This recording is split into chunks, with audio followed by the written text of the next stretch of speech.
From the morning reading, financials pause ahead of Friday's jobs report. Materials, tech, and discretionary lead as oil continues its pullback.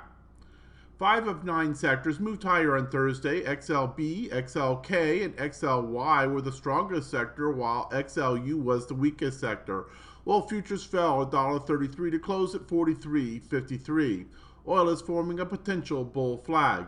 Breadth strengthened compared to the prior session as decliners led 15.75 to 14.25 on the New York Stock Exchange, and decliners led 15.13 to 13.19 on the NASDAQ. Tomorrow, the jobs report will be out, which of course will be this morning. Strong report will likely be good for financial stocks, which paused with yesterday's action ahead of this report. Many believe that Friday's job report for August will give them a clue to whether the Fed actually will raise rates in September. Watch for the market reaction to Friday's job report and trade according to what you see: trend, support, resistance, and momentum. Semiconductors, SOX and SMH, continued to be among market leaders on Thursday. The Qs was the strongest broad market section, as CHTR, CTRP, Apple, EA, and NVIDIA bounce. On that S&P 500 snapshot, the flat finished before the jobs Friday. The S&P 500 opened higher, but promptly sold off to its negative 0.64% intraday low about 90 minutes later. Certainly, the Thursday morning ISM manufacturing report was a factor, but bad news is good news for a Fed-dependent market when the news lessens the chance of a rate hike. The index recovered much of its morning loss during the lunch hour and managed to close flat before the big Friday job report for August. Technically, the index finished in the red, down a very small fractional 3 decimal place loss. The yield on the 10-year note closed at 1.58%, up 1 basis point from the previous close. More and more stocks are diverging from the S&P 500. As the index has stalled over the past month, an increasing number of its component stocks are falling below the short and medium-term averages. This has created a large negative divergence between the index and its members, though prior divergence were an inconsistent predictor. Hedge funds are increasing their stock exposure. For the first time this year, hedge fund exposure has gone above 40%, a level that has led to subpar returns over the past 15 years. When exposure was above 40%, the S&P returned an annualized negative 13.7% compared to plus 12.4% when it was below zero. Friday brings the non-farm payroll report, usually the most widely anticipated report of the month. It is also the last trading day before an exchange holiday. The two events have coincided 25 times in the past 20 years with no particular bias. The S&P 500 was higher 14 times, lower 11 times. For what it's worth, not much. It occurred 6 times when the S&P was within 1% of a 52-week high, and the day finished with a gain all 6 times, but then fell after the holiday 4 times. The optimism index on wheat is down to 16. That's getting to rock bottom levels for any contract. Dating back to 1991, the Optex on wheat got this low a total of 27 trading days. But 50 days later, wheat showed a positive return after 25 of them, with a median return of a plus 11%. Its maximum loss at its worst point over the next 50 days averaged a painful minus 0.3%, but that's versus a maximum gain at its best point of plus 13.2%, so nearly a 3-to-1 reward to risk ratio. Hello, this is Stephen Harris, a head trader from Falcon Global, where we model best practices for investors, traders, and day traders from entry to exit every trading day. In this daily video, I provide my opinion and insights of current market trends, market timing, volatility, and hedge risk levels for the upcoming day for the key U.S. financial markets. It is 6:35 a.m. Mountain Time, and I'm recording this in preparation for the market day of September the 2nd, 2016. Full disclaimers are at the end of the video, but be aware that this is for educational purposes only, and only you are responsible for the investing or trading decisions that you make. Okay, let's go ahead and dive into the morning report. And it's been a pretty quiet overnight. You see the four indices are mixed. And frankly, all four of them are just rotating around scratch at the time of this cut. Crude oil is truly moving, though. It's up 1%. Euro's down just below scratch, as is the long bond. Gold also just above scratch. In overseas action, you have China just above scratch, Hong Kong up about 0.5%, Japan just below scratch, Germany up about 0.25%, United Kingdom up about 1%. For the U.S. focused macroeconomic reports for today of note, obviously, you've heard several references already to this non-farm employment report and its related numbers.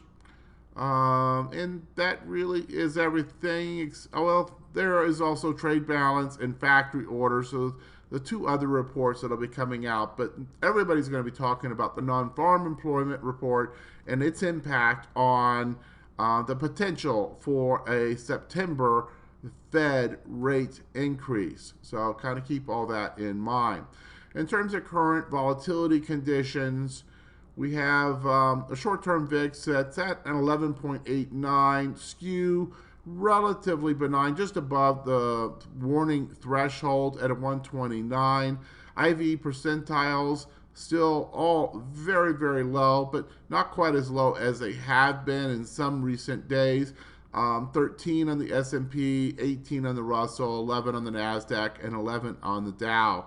No standard deviation moves have been put in on any of the indices in over a week, so kind of keep that in mind. We certainly could see a pop, especially if this non-farm payroll report could prove to be that energy to give this a pop. We're certainly kind of due from a statistical average. We normally have about 4 standard deviation size moves in a 2-week period.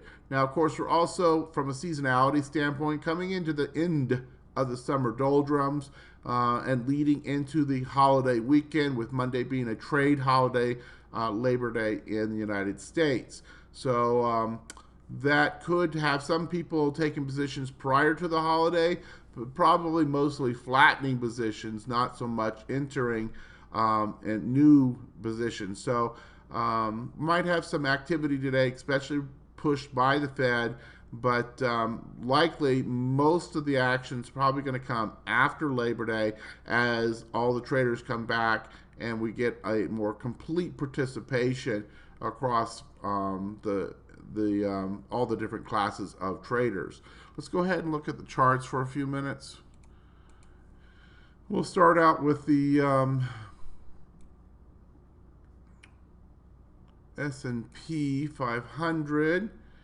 And you see this sideways action of late, just chattering, nothing of significance here. In fact, in many ways, you could define, of course, market condition in a lot of different ways, but the vast majority of the indicators are coming in and calling us extremely neutral, and it is really just that. It's just a neutral market waiting for some sort of trigger to either push it up and past the recent highs or down to a test of the previous area of resistance, now turned support. And I can see either scenario very easily, equally well at this point. Here's the Dow futures, very much the same neutral pattern. NQ, also neutral. One could argue that the NQ has, with last night's activity, fired on a bull flag, but it's still just smack in the middle of the bulk of this price action in recent trading sessions. Russell also very much in the middle of its recent action. We can take a look at some of the other markets. Crude oil, of course, has shown some significant weakness of late. Notice that it came down and tapped the 618 fib extension. So after that big move up, not a bit surprising that it would have a retracement. We drew this fib extension, I should say retracement, fib retracement, several trading sessions ago. Very interesting how it came down with yesterday's action and just tapped that number and then has bounced off that area. We'll have to see if that's as deep as it goes. If it falls through the 618 retracement, then it probably goes all the way down to the prior low down here around $39 and change. In terms of gold, gold is getting something of a bounce and a little bit of a cloud breakout right now. So maybe gold is finally starting to do what we expected all along. And remember, we talked about that it would likely be a sloppy, challenging consolidation. We've seen these patterns where you get the consolidations, they shake everybody off by going deeper on the retracement than you expect, and then next thing you know, they're up here at new highs. So that's kind of the expectation I have right now, but no predictions as to how fast or when it would get up above this diagonal resistance area and shake off these prior tops, because gold has just been just very, very sloppy on the technical charts, and certainly very trying for technical traders. Those with a lot of patience probably are the ones that are being rewarded on gold trading this year. Bonds, you see, also extremely neutral, much like the 4 indices, and here, by definition, neutral by the fact that it's in the middle of the cloud in addition to this kind of sideways recent action. Now, we will say that we had all this neutral, and then it broke down and then kind of went to a new level. So, you know, there is a slight bearish bias to this in recent short-term action. But overall, this is still in a relatively neutral pattern and a much longer term, intermediate term bullish pattern. So really, when you think about it, all these things, none of those charts were really leading you to any kind of significant bias in the overall market. The 4 indices were neutral, bonds were neutral, crude oil and gold have been moving a little bit, but you know, kind of focused on their own market so much and not so much telling us anything about broader market at this time would be my suggestion. In terms of the VIX, it's been toying with firing off from a VIX daily squeeze, but has really just kind of been toying with the edges and not really a significant squeeze breakout as of yet, and it seems to, with last night's action, settled right back down into the squeeze area. So I do not think that the VIX has fired as of yet in any kind of meaningful way. Let's go ahead and go to our daily report. And a number of changes here. We missed a number of trading sessions with this market preview. I was at a investors conference, and you know, as a result of that, didn't get the market preview published for several trading sessions. But there have been some changes while we're gone. Mostly still remaining with a slight bull bias on the market timing signals, but still we continue to see deterioration. So if you're going to have a bullish bias, it becomes ever more tenuous and really more neutral. The intermediate term phase opinion still market phase 3, which is an expectation of bull flags. But our 3 market timing signals that are mechanical in nature, the first one from the IBD system is uptrend under pressure. GMI index is a 5 out of 6. That buy signal has been in place since July 1st. The GMI 2 actually improved a notch with yesterday's action to a 5 out of 8.